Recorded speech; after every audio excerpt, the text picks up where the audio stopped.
ഒരുപാടധികം സിനിമകൾ ഇറങ്ങുന്ന വർഷമാണ് 2026. അതിൽ പ്രേക്ഷകരേറെ കാണാൻ കാത്തിരിക്കുന്ന ചില സിനിമകളെ പറ്റിയാണ് നമ്മളിവിടെ പറയാൻ പോകുന്നത്.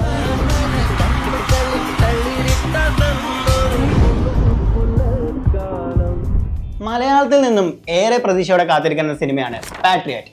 മഹേഷ് നാരായൺ സംവിധാനം ചെയ്യുന്ന ഈ സിനിമയിൽ മമ്മൂട്ടി, മോഹൻലാൽ, കുഞ്ചാക്കോ ബോബൻ, ഫഹദ് ഫാസിൽ, നയൻതാര എന്നിങ്ങനെ ഒരു താരനിര തന്നെ അണിനിരക്കുന്നു. ചിത്രത്തിന്റെ ഏറ്റവും വലിയ ഹൈപ്പ് മമ്മൂട്ടി മോഹൻലാൽ കോംബോ വീണ്ടും വരുന്നു എന്നാണ്. 13 വർഷത്തിന് ശേഷമാണ് ഇരുവരും വീണ്ടും ഒന്നിച്ച് അഭിനയിക്കുന്നത്. അതിനാൽ തന്നെ പ്രേക്ഷകരേറെ കാണാൻ കാത്തിരിക്കുന്ന ഒരു സിനിമയും കൂടിയാണ് പാട്രിയറ്റ്. ചിത്രം ഈ വിഷുവിന് റിലീസ് ചെയ്യുമെന്നാണ് അണിയറ പ്രവർത്തകർ അറിയിച്ചിട്ടുള്ളത്. തമിഴിൽ ഈ വർഷം ഏറെ പ്രതീക്ഷയോടെ കാത്തിരിക്കുന്ന സിനിമയാണ് എച്ച് വിനോദ് സംവിധാനം ചെയ്ത് ദളപതി വിജയ് നായനാവുന്ന ജനനായകൻ. വിജയുടെ കരിയറിലെ അവസാന സിനിമ ആയതുകൊണ്ട് തന്നെ ആരാധകർ ഏറെ പ്രതീക്ഷയോടെയാണ് ജനനായകൻ കാണാൻ കാത്തിരിക്കുന്നത്. ചിത്രം ജനുവരി 9 തിയേറ്ററുകളിലേക്ക് എത്തും.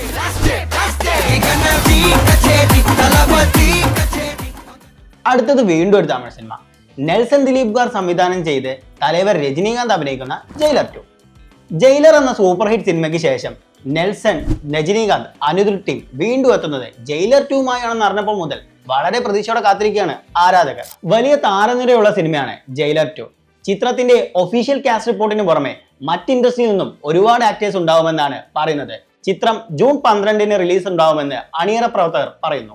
KGF എന്ന സിനിമ കന്നഡ ഫിലിം ഇൻഡസ്ട്രിയുടെ മാത്രമല്ല യശ് എന്ന നടന്റെ കരിയർ ഉയർത്തിയ സിനിമയും കൂടിയാണ്. KGFന് ശേഷം യശ് നായകനായെത്തുന്ന പുതിയ ചിത്രമാണ് ടോക്സിക്. ഗീതു മോഹൻദാസ് സംവിധാനം ചെയ്യുന്ന ഈ സിനിമ ഒരു ഗാങ്സ്റ്റർ പശ്ചാത്തലത്തിലാണ് ഒരുങ്ങുന്നത്. നയൻതാര നായികയായി എത്തുന്ന ഈ സിനിമയിൽ രുക്മിണി വസന്ത്, കിയാര അദ്വാനി, ഹുമ ഖുറേഷി, സുദേവ് നായർ എന്നിങ്ങനെ ഒരു താരനിര തന്നെ ഒരുങ്ങുന്നുണ്ട്. ചിത്രം മാർച്ച് 19 തിയേറ്ററുകളിലേക്ക് എത്തും.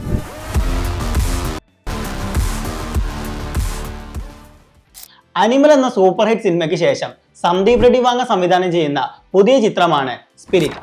ഒരു ആക്ഷൻ ത്രില്ലർ സിനിമയാണ് സ്പിരിറ്റ്. പ്രഭാസ് ആണ് ചിത്രത്തിലെ പ്രധാന കഥാപാത്രം അവതരിപ്പിക്കുന്നത്. ഒപ്പം തൃപ്തി ഡിംറി, പ്രകാശ് രാജ്, വിവേക് ഒബ്രോയ് എന്നിവരും അഭിനയിക്കുന്നുണ്ട്. ചിത്രത്തിന്റെ ഫസ്റ്റ് ലുക്ക് പോസ്റ്റർ ന്യൂ ഇയറിനാണ് അണിയറ പ്രവർത്തകർ പുറത്തുവിട്ടത്. വാഴ എന്ന സൂപ്പർ ഹിറ്റ് സിനിമയ്ക്ക് ശേഷം ബിബിൻ ദാസ് തിരക്കഥയൊരുക്കി നവാഗത സംവിധായകനായ സാവിൻ എസ് സംവിധാനം ചെയ്യുന്ന കോമഡി ഡ്രാമ സിനിമയാണ് വാഴ 2. സോഷ്യൽ മീഡിയയിൽ തരംഗമായി മാറിയ ഹാഷിറാൻ ടീമാണ് സിനിമയിൽ പ്രധാന വേഷങ്ങൾ ചെയ്യുന്നത്. സിനിമയുടെ അപ്ഡേറ്റ് പോസ്റ്റർ ജനുവരി 2 പുറത്തുവിട്ടു.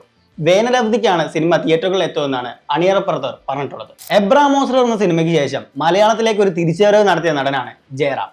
പിന്നീട് അദ്ദേഹം തമിഴിലും കന്നഡയിലുമായി നിരവധി റോളുകൾ ചെയ്തു. അതിനുശേഷം മലയാളത്തിൽ ഒരു മുഴുനീള കഥാപാത്രം ചെയ്തിട്ടില്ല. ഇപ്പോൾ ഇതാ കുടുംബ പ്രേക്ഷകരുടെ ഇഷ്ട നടൻ ഒരു കുടുംബ ചിത്രവുമായി വരികയാണ്. ജൂഡ് ആന്റണി ജോസഫ് തിരക്കഥയൊരുക്കി ജി പ്രജിത്ത് സംവിധാനം ചെയ്യുന്ന ആശകൾ 1000 എന്ന സിനിമയാണ് ജയറാമിന്റെ ഏറ്റവും പുതിയ ചിത്രം. ജയറാമിനൊപ്പം അദ്ദേഹത്തിന്റെ മകൻ കാളിദാസ് ജയറാമും അഭിനയിക്കുന്നുണ്ട്. രണ്ടുപേരും 22 വർഷത്തിന് ശേഷമാണ് ഒന്നിച്ചൊരു സ്ക്രീനിൽ എത്തുന്നത്. ഏറെ പ്രതീക്ഷയോടെ കാത്തിരിക്കുന്ന ചിത്രം ഫെബ്രുവരിയിൽ എത്തുമെന്നാണ് സൂചന. ജവാൻ എന്ന സൂപ്പർ ഹിറ്റ് സിനിമയ്ക്ക് ശേഷം ബോളിവുഡിന്റെ കിങ് ഖാൻ എന്നറിയപ്പെടുന്ന ഷാറൂഖ് ഖാൻ നായകനായിരുന്ന പുതിയ ചിത്രമാണ് കിങ്. റെഡ് ചില്ലീസ് മാർഫ്ലിക്സ് നിർമ്മിക്കുന്ന ഈ ചിത്രം സംവിധാനം ചെയ്യുന്നത് പത്താൻ, വാർ ഫൈറ്റർ എന്നീ സിനിമയുടെ സംവിധായകനായ സിദ്ധാർത്ഥ് ആനന്ദാണ്. അനിരുദ്ധ് രവിചന്ദ്രനാണ് സിനിമയ്ക്ക് സംഗീതമൊരുക്കുന്നത്. 2026 ചിത്രം റിലീസ് ആവുമെന്നാണ് ചിത്രത്തിന്റെ ടൈറ്റിൽ റിവീലിൽ പറഞ്ഞിരിക്കുന്നത്. ജിത്തു ജോസഫ്, മോഹൻലാൽ കൂട്ടുകെട്ട് വീണ്ടും ഒന്നിച്ചെത്തുന്ന സിനിമയാണ് മലയാളത്തിലെ ക്രൈം ഇൻവെസ്റ്റിഗേഷൻ ചിത്രമായ ദൃശ്യം. ദൃശ്യം സിനിമയുടെ 3ാം ഭാഗം ഈ വർഷമാണ് റിലീസ് പറഞ്ഞിരിക്കുന്നത്. ദൃശ്യം സിനിമയുടെ ഹിന്ദി റീമേക്ക് ഒക്ടോബർ 2 റിലീസ് ചെയ്യുമെന്ന് പറയുന്നു പനോരമ സ്റ്റുഡിയോസ്. എന്നാൽ ഒറിജിനൽ വേർഷനായ മലയാളം ഇറക്കിയതിനു ശേഷം മാത്രമേ ഹിന്ദി വേർഷൻ ഇറക്കൂ എന്നാണ് പനോരമ സ്റ്റുഡിയോസ് പറഞ്ഞിട്ടുള്ളത്. മാർക്കോ എന്ന സൂപ്പർ ഹിറ്റ് സിനിമയ്ക്ക് ശേഷം ക്യൂബ് എന്റർടൈൻമെന്റ്സ് ഒരുക്കുന്ന പുതിയ ചിത്രമാണ് കാട്ടാളൻ. ആന്റണി പെപ്പയാണ് സിനിമയിൽ നായകവേഷം കൈകാര്യം ചെയ്യുന്നത്. അദ്ദേഹത്തിന് പുറമെ കബീർ സിംഗ്, സുനിൽ, ജഗദീഷ്, സിദ്ദിഖ് എന്നീ നടന്മാരും സിനിമയിൽ അഭിനയിക്കുന്നുണ്ട്. ചിത്രം ഈ മാർച്ചിൽ പുറത്തിറങ്ങുമെന്നാണ് അണിയറ പ്രവർത്തകർ അറിയിച്ചിട്ടുള്ളത്. ബുച്ചി ബാബു സന്ന രചനയും സംവിധാനവും നിർവഹിച്ച് രാംചരൺ നായകനായെത്തുന്ന ഏറ്റവും പുതിയ സ്പോർട്സ് ആക്ഷൻ മൂവിയാണ് പെഡ്ഡി. ഒരു സ്പോർട്സ് പശ്ചാത്തലത്തിൽ ഇറക്കുന്ന ഈ സിനിമയ്ക്ക് സംഗീതം ഒരുക്കുന്നത് A.R. റഹ്മാനാണ്. ചിത്രത്തിലെ പാട്ടുകൾ ഇപ്പോൾ സോഷ്യൽ മീഡിയയിൽ വൈറലായിക്കൊണ്ടിരിക്കുകയാണ്.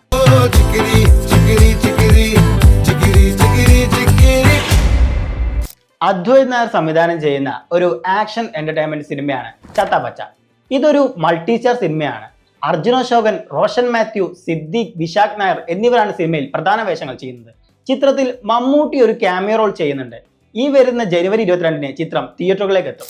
ഞാൻ ഇതുവരെ പറഞ്ഞ സിനിമകളിൽ പ്രേക്ഷകർ കാണാൻ കാത്തിരിക്കുന്ന മറ്റ് ചില സിനിമകൾ: പൃഥ്വിരാജ് നായകനായി വരുന്ന ഖലീഫ, ദുൽഖർ സൽമാൻ നായകനായി എത്തുന്ന ഐ ആം ഗെയിം, ഇന്ത്യൻ ഇതിഹാസ കഥയിൽ നിന്നും വരുന്ന രാമായണം, ഹോളിവുഡിൽ നിന്നും വരുന്ന ക്രിസ്റ്റഫർ നോളൻ സംവിധാനം ചെയ്യുന്ന ഒഡീസി. ഇതിനു പുറമെ കഴിഞ്ഞ വർഷം ഒരു സിനിമ പോലും റിലീസ് ആവാത്ത ജയസൂര്യ എന്ന നടന്റെ കരിയറിലെ ഏറ്റവും വലിയ ബിഗ് ബഡ്ജറ്റ് സിനിമയായ കത്തനാർ. ഇതിൽ ഏത് സിനിമയ്ക്കാണ് നിങ്ങൾ കാത്തിരിക്കുന്നത്? കമന്റ് ചെയ്യൂ.